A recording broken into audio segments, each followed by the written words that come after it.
questions for Joe?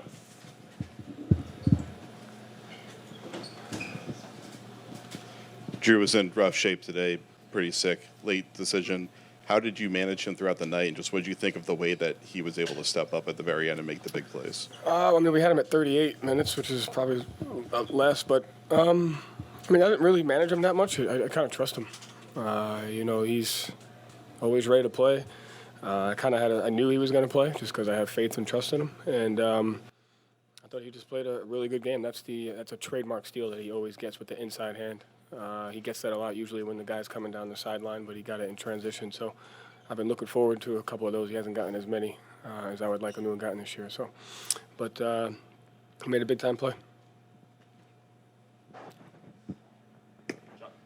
Joe, what did you see in that execution down the stretch as opposed to earlier in the game where you couldn't cut into the lead and I never thought we couldn't cut in the lead because of our offense. I thought we couldn't cut in the lead because of our defense.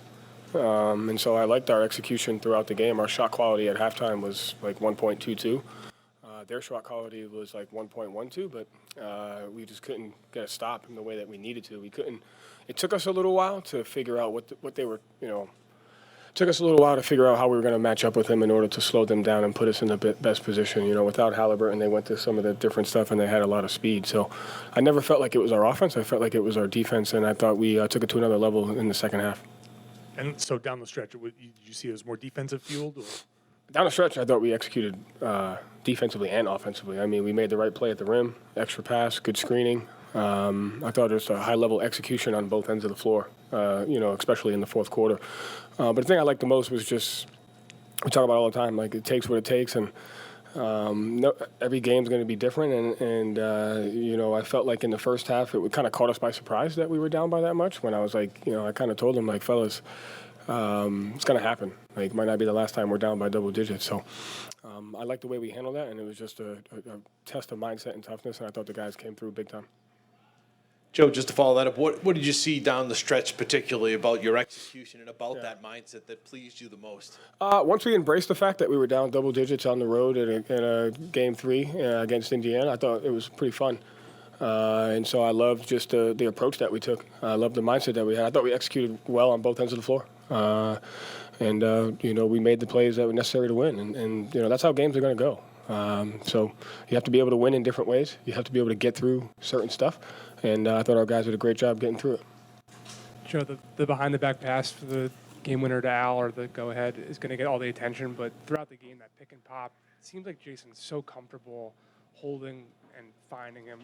Have you seen them developing that throughout the last couple of years? Are there things in practice, or is that just like rep after a game that kind of develops that chemistry? That should get there's a lot of plays that should get of attention from multiple guys, but just our offensive execution in general was good, and our pick and roll execution was good. I thought guys made the right play at certain times, whether to drive it, whether to pass it, one mores. And so I thought even when we had some empty possessions where, we got a couple shot clock violations, I thought we were playing with the right intentions, looking to make the right play, and that's the most important thing. I think they've shot over 60% from two throughout the series. I don't know where it explicitly ended up tonight. What of the things that they have been doing in that area in particular that have given you guys trouble through these first three games? I like to figure out, I like to differentiate the 2-point field goal percentage that were long twos versus transition twos versus layups versus paint twos. And so that 60% can be a little misleading. Because some of the 2-pointers we have to live with because they're good at the other stuff, especially with Halliburton. So we got to break that number down and figure it out. Obviously, the transition twos are layups, so you got to fix that with your turnovers and your offense and not getting cross-matched. The layups in the half court you fix by your shift activity. The non-paint long twos you don't fix nearly as much. But they do a really good job of fighting to get the ball lower and lower, which makes it harder to switch. And they do a really good job of counteracting our ball pressure by getting it low. Like first drive, and the second drive gets a little bit lower. By the time you get to the third drive, it's really hard to switch that, and they end up already having a foot in the paint. So in the first half, we didn't have great ball pressure, and they were able to get it lower, lower, lower. In the second half, we picked up our ball pressure, and they couldn't get it as low as they wanted to, and we had better shifts. In addition to the ball pressure, you said you found some things that you liked as the game went on in terms of matching up with them. What were some of those things that you liked as it went? I can't tell you that, but I know we found them. I'll just try. Joe, just the performance of Al Horford, who just keeps churning away mentally, physically, and what he did tonight. Poise. Like I said, I felt like even when it wasn't going well for us, which we have to expect that it's not at times, we just kind of stayed right there. And Al's kind of the anchor to that. But I think tonight it was everybody. Everyone just kind of stayed there. And, when we got it to like 10, being down 10 on the road in a playoff game should not be anything other than like normalcy. And so we just had to normalize it. We had to normalize the situation we were in, and Al's poise and leadership, and I think everybody showed that as well. Joe, you went with Xavier there for a little bit, first time in this series. What do you feel like he gave you guys, particularly on the defensive end there in the second half? Yeah, I mean, his ability, he's a great screener. He creates separation. And he has the gift defensively to be able to play both in drop and switch. And so we were able to change our coverages when he was out there pretty frequently. He can guard different matchups because of his ability to play in drop and in switch. And so he just gave us some versatility, and I really appreciate with what he's going through right now, just him even being here, and then the ability to call on him and him deliver for us just says a lot about who he is as a person. So I appreciate him for that. It felt like, especially down the stretch, like there was just a different level of physicality on defense with you guys, more of resistance. I mean, you talk about that's kind of what separates at this level. What did you see, and what was kind of behind it? That our ball pressure stayed consistent, and then when we picked them up, they couldn't get it lower and lower and lower. And so, like, they still got it to where they want a little bit, but we gave, like you said, we had more resistance defensively. We had better shift activity defensively. And, we were just able to kind of do both. They test you with their dribble drive. It's really hard because their spacing is not predictable. And so you never know what type of space you're going to be in, so you don't know where the shift is going to come in from. So it's a real, like, the guys did a great job communicating matchups, coverages. We went zone. But, like, once we were able to figure out the frequency to kind of slow them down a little bit, the guys really executed. Joe, you talked about being caught by surprise that you're down double digits, embracing that you're down double digits. Can you explain, like, before you embrace it, what does that look like, and after you embrace that, like, what's that process? I think you get caught up when you're down.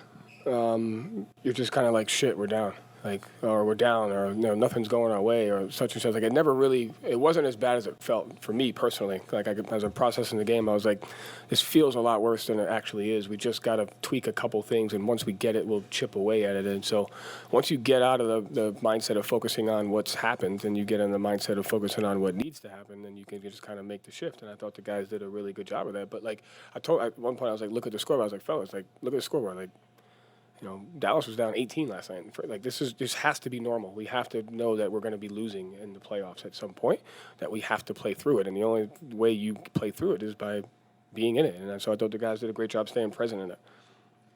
I'm curious, the very last play, had you ever seen that formation that they came out with before? Yeah, it's a really good play. I think Miami runs it. I know Indiana runs it. It's unpredictable. So we had a game plan. We were looking to execute our need 3 defense in some capacity, but just like their half court offense, no idea if that was if it was reads, but that was definitely hard to guard. They got a good shot off.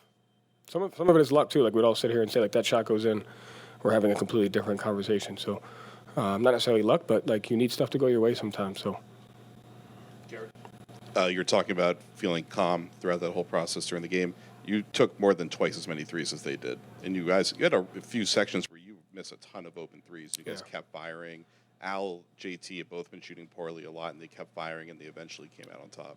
How does, like, that 3-point volume discrepancy help you feel calm? Yeah, I mean, it's again, like, we didn't go into the game saying we have to double them up at the 3-point line. We came to the game saying, like, you got to take the best shots possible. And so we did a great job in the second half, and really most of the game, of just taking the shot that was available there. If you break down the defense and they're taking away the rim and there's a 2-on-1, you have to make that play. And so I thought we just kept chipping away by taking the right shot every single time, whether it was a 3, whether it was a layup.